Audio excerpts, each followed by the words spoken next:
کریم اما بعد فاعوذ باللہ من الشیطان الرجیم بسم اللہ الرحمن الرحیم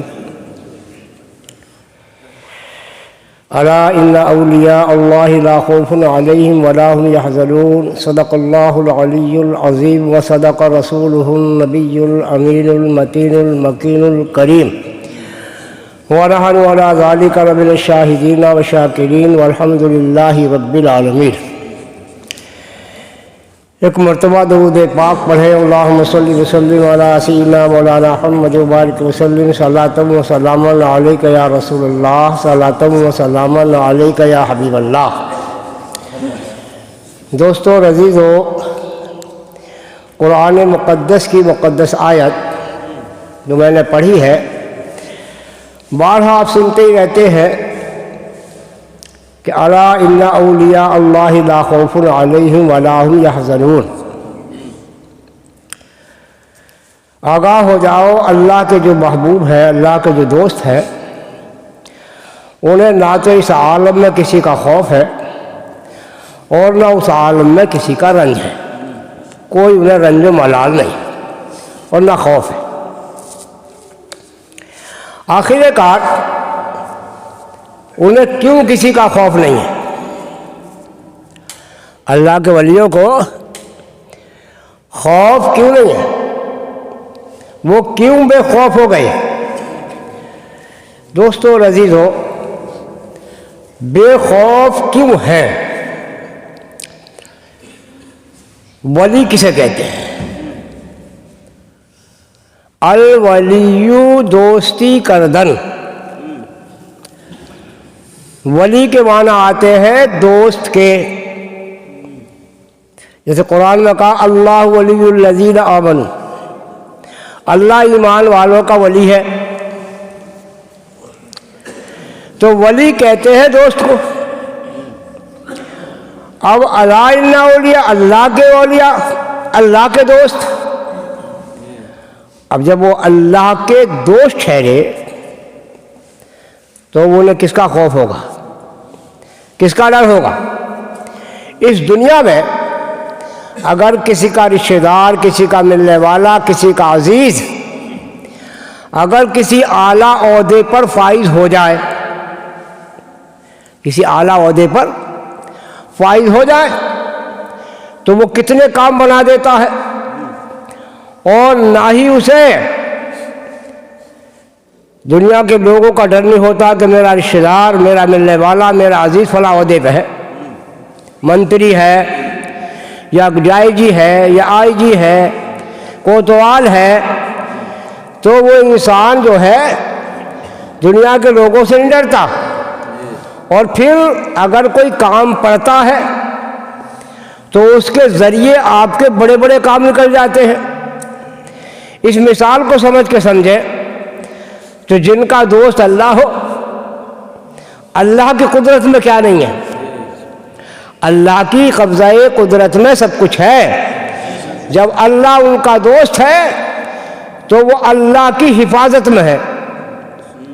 جو اللہ کی حفاظت میں ہو اس کا کون بال بھی کیا کر سکے گا؟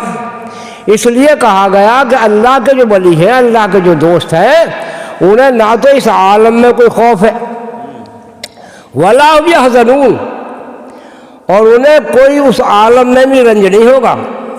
بھائی رنج اسے ہی تو ہوگا جس کے پاس کوئی چیز ہوتی ہے گم جا، ہاتھ سے نکل جا، ہاتھ نہ آئے تو اسے رنج ہوتا۔ اب انہیں صرف خدا کی مرضی اور خدا کی رضا کے علاوہ کسی چیز کی طلب ہی نہیں ہے، تو انہیں کائے کا رنج ہو؟ اور اللہ کی حفاظت میں جو ہو وہ کسی سے کیوں خوف کھاگا؟ اور اللہ اس کا والی ہے، اللہ اس کا دوست ہے۔ دیکھو، اللہ تبارک و تعالیٰ سے جو محبت کرتا ہے تو اللہ تبارک و تعالیٰ اسے اپنا محبوب بنا لیتا ہے اور اسے اپنے حفظ و امان میں لے لیتا ہے۔ بابا فرید الدین گنج شکر رحمۃ اللہ تعالی علیہ پاک پٹن شریف کے اندر آپ کا جب بہت چرچا ہوا اور آپ کی نگاہ کرم سے چلتے پھرتے لوگ مسلمان ہو لگے،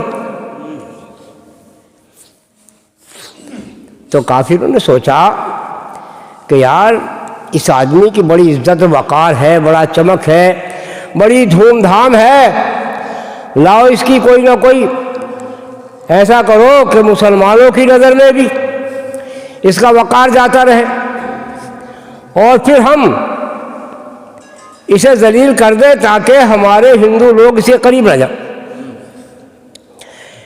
کیونکہ بابا داتا گنج لاہوری نے غیر مسلموں کو کلمہ پڑھا کے، اور آج بھی لاہور میں ان کے مزار کے جو سجادے ہیں، جس غیر مسلم کو کلمہ پڑھایا تھا اسی کی نسل کے سجادے رہتے ہیں آج بھی، سمجھ گئے؟ کلمہ پڑھایا پھر ابدال بنایا۔ اب بابا فرید کے تعلق سے ہندوؤں نے ایک منصوبہ بنایا، ایک نہایت حسین و جمیل خوبصورت لڑکی کو سجا دھجا کے لے گئے اور کہا کہ تو بابا فرید کے کمرے میں حجرے میں چلی جانا اور بے پردہ ہو کے بیٹھ جانا۔ رات کی تاریکی تھی، رات کا سناٹا چھایا ہوا تھا، بابا فرید الدین گنج شکر رحمۃ اللہ علیہ کی جوانی کا عالم تھا۔ معلوم ہے کون ہے یہ صابر صاحب کے تو ماموں ہیں، اور بختیار کاکی رحمۃ اللہ علیہ کے مرید اور خلیفہ ہیں، جو خواجہ صاحب کے مرید و خلیفہ ہیں، جن کا مزار مہرولی میں دہلی میں ہے، بختیار کاکی رحمۃ اللہ علیہ کا، یہ بابا فرید ان کے خلیفہ اور مرید ہیں، اور صابر صاحب کے ماموں بھی ہیں اور ساجد صاحب کے پیر بھی ہیں، سمجھ گئے؟ تو اس لڑکی کو لے جا کے آواز دی، رات کی تاریکی میں گیٹ کھولا، اور جیسے ہی گیٹ کھولا وہ اندر چلی گئی آپ کے حجرے میں، آپ بھی چلے گئے۔ لڑکی سمجھی کہ اب کام بن گیا، لڑکی سے کہا بیٹھ جا، جب وہ بیٹھ گئی بے پردہ تو بابا فرید رحمۃ اللہ علیہ نے یوں کر کے نگاہوں سے دیکھنا شروع کرا۔ اس لڑکی کی نگاہوں میں نگاہیں ڈال کے جب دیکھنا شروع کیا تو تھوڑی دیر میں بےتابی پیدا ہو گئی۔ جب تھوڑی دیر میں بےتابی پیدا ہوئی تو لڑکی جو تھی پریشان ہونے لگی۔ اس نے آپ نے پوچھا کیا بات، کیوں پریشان ہو رہی ہے؟ کہا چلو یہ تو میں بات کو بتاؤں گا، پہلے یہ بتاؤ مذہب اسلام میں غیر محرم عورت کو دیکھنا حرام ہے، اور تم مجھے اتنی دیر سے دیکھ رہے ہو میرے چہرے کو آنکھوں میں آنکھیں ڈال کر۔ آپ نے فرمایا بیٹی میں ان آنکھوں سے نہیں دیکھ رہا ہوں جن آنکھوں سے دیکھنا حرام ہے، بلکہ جب انسان کے تجلی خداوندی کی جب ہوا لگتی ہے تو اس کے دل سے گرد و غبار اڑ جاتا ہے، اور نور الہی کے جلوے جب نظر آنے لگتے ہیں تو پھر دل کی آنکھیں کھل جاتی ہیں۔ میں جن آنکھوں سے تجھے دیکھ رہا ہوں وہ آنکھیں نہیں جن آنکھوں سے دیکھنا حرام ہے۔ اتنا کہا تو لڑکی قدموں پہ گر پڑی اور کلمہ شریف پڑھ کے مسلمان ہو گئی۔ اب کافر یہ سمجھے کہ شاید کام بن گیا ہوگا۔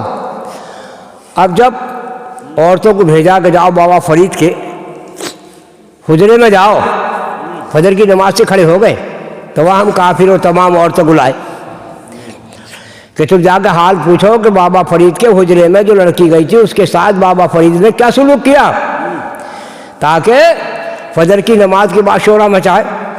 جتنی یہ ہندو عورتیں نہیں تھیں، جتنی حجرے میں جاتی، اور جب بابا فرید نے دیکھا نگاہ کرم ڈالی تو یہ سب کی سب مسلمان ہو گئی۔ یہ سب عورتیں جو دیکھنے گئی تھی سب مسلمان ہو گئی۔ تو بات کیا تھی؟ بابا فرید نے فرمایا اے عورتوں، اے لوگوں، تم یہ سمجھتے ہو کہ میں نوجوان ہوں، شیطانی حملہ مجھ پہ چلے گا؟ جب سے میں نے اس دنیا کو چھوڑ دیا ہے میرے رب نے مجھے اپنی حفاظت میں لے لیا، میرے رب نے مجھے اپنی حفاظت میں لے لیا ہے۔ تو تو اللہ کا جو ہو جاتا ہے اللہ اسے اپنی حفاظت میں لے لیتا ہے اور شیطانی حملوں سے اسے محفوظ رکھتا ہے۔ تو اس لیے اللہ کے ولی کو کسی چیز کا خوف نہیں ہوتا۔ ولی کے معنی ہے مددگار، آرام پہنچانے والا، سنگت والا۔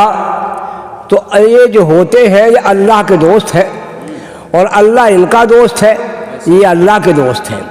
تو جن کا اللہ ہو گیا تو قرآن مقدس میں جو اللہ کے دوست ہو گئے اور اللہ ان کا ہو گیا اور اللہ اللہ کرتے کرتے ان کا نفس بالکل سکون پا گیا کہ اللہ کو ماننے لگا، اس میں اللہ کے علاوہ کسی کا جلوہ نہ رہا، تو مولا نے فرمایا یا ایتھا النفس المطمئنہ، اے اطمینان والی نفس، ارجعی الی ربک، پلٹ جا اپنے رب کی طرف، فادخلی فی عبادی وادخلی جنتی۔ مولا فرماتا ہے اے اطمینان والی نفس، الی ربک راضیۃ مرضیہ، یعنی اے مطمئنہ نفس مطمئنہ، تیرا رب تجھ سے راضی ہے اور تو رب سے راضی ہے۔ جو رب سے راضی ہو گیا اور رب اس سے راضی ہو گیا تب اس کا ٹھکانہ کیا ہے؟ فادخلی فی عبادی وادخلی جنتی، اے میرے بندے اب میری جنت میں داخل ہو جا۔ اور جب جنت میں داخل ہونے کا اللہ اسے پروانہ دے دیتا ہے، جو اللہ سے راضی ہو جاتا ہے اور اللہ اس سے راضی ہو جاتا ہے۔ یہی اولیاء اللہ کا جو ہم ذکر کر رہے ہیں یہی سبق سکھانے آئے تھے۔ ابھی آپ نے اشعار میں سنا ہوگا کہ خالی چادر چڑھانا ضروری نہیں ہے، سیرت اپنانا ضروری ہے۔ اولیاء کرام کی سیرت کو اپناؤ، خالی چادریں چڑھا کے ہی مثلا جو کام بن گیا، چادر بھی چڑھا دو، مگر چادر چڑھانا کوئی اتنا ضروری نہیں ہے کہ چادر چڑھا کے کام چل جا۔ عجیب لوگ ہیں، کتنا منع کر رہے ہیں کہ عام قبروں پہ چادر ڈالنا ناجائز ہے، لیکن قبرستان میں ڈال کے جا رہے ہیں اب بھی۔ پتہ نہیں لوگوں نے کچھ نے طے کر لیا کہ مولویوں کے لیے بات نہ، پتہ نہیں کس کی مانیں گے۔ بہرحال کہنے کا مقصد یہ ہے کہ انسان جو ہو بڑا مضبوط ہو اور اپنے ایمان کی حفاظت کرنا بڑا ضروری ہے۔ ان اللہ کے ولیوں نے اپنے ایمان کی حفاظت کی، اپنے نفس کی حفاظت کی، اور جب انہوں نے حفاظت کر لی تو پھر اللہ نے ان کو اپنی امان میں لے لی۔ ابھی میں اٹھ کے گیا تھا، فون آیا تھا، اس کی بابت بتا دوں۔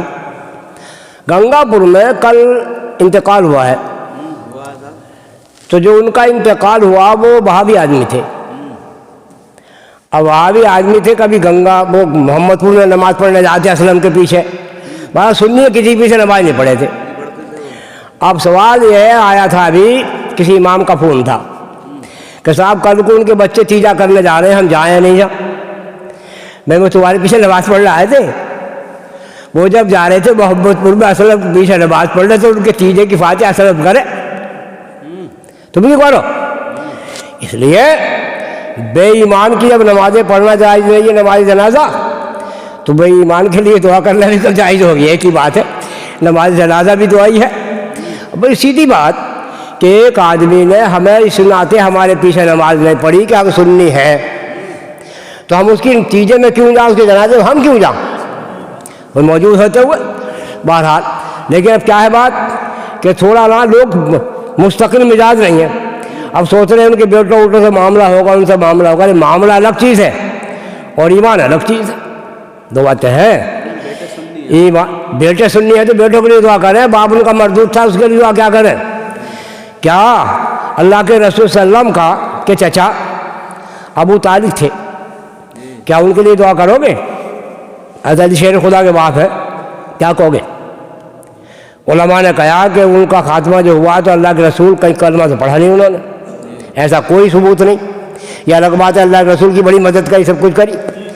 جب ابو طالب کے بارے میں یہ ہے جو رسول ہاشمی کچھ انہوں نے پالا ہو، حالانکہ وہ نرم تھے، سب کچھ تھے، لیکن کلمہ پڑھنا ثابت نہیں ہے، تو علماء زبان خاموش کرتے۔ کس کے بارے میں؟ رسول ہاشمی کے چچا کے بارے میں، حضرت علی شیر خدا کے والد کے بارے میں، جب سراسر کلمہ پڑھنا ثابت نہیں ہے، لہٰذا کہ انہوں نے کلمہ پڑھا ہو، مثال ہو گیا۔ بہرحال تو جب وہ آدمی کھلم کھلا اہل سنت والجماعت کو برا کہتا پھر رہا ہے اور ان کے پیچھے نماز پڑھنے تیار نہیں ہے، تو اس آدمی کی نماز جنازہ ہم کیوں پڑھیں اور کیوں اس کے لیے تیجا پڑھیں اور کیوں اس کے لیے قرآن پڑھیں اور کیوں اس کے لیے دعا کریں؟ جو آدمی بے دین ہے اس کے لیے دعا کرنا ہی حرام ہے۔ مولا قرآن فرماتا وَلَا تُصَلِّ عَلَىٰ أَحَدٍ مِّنْهُمْ مَاتَ أَبَدًا وَلَا تَقُمْ عَلَىٰ قَبْرِهِ، اے میرے رسول ان بے دینوں کی نہ تو تم نماز جنازہ پڑھو، وَلَا تَقُمْ عَلَىٰ قَبْرِهِ، اور نہ ان کی قبر کی زیارت کرو۔ تو قبر کی زیارت دعائی کرنا تو ہے، نماز جنازہ پڑھنا بھی دعا ہے۔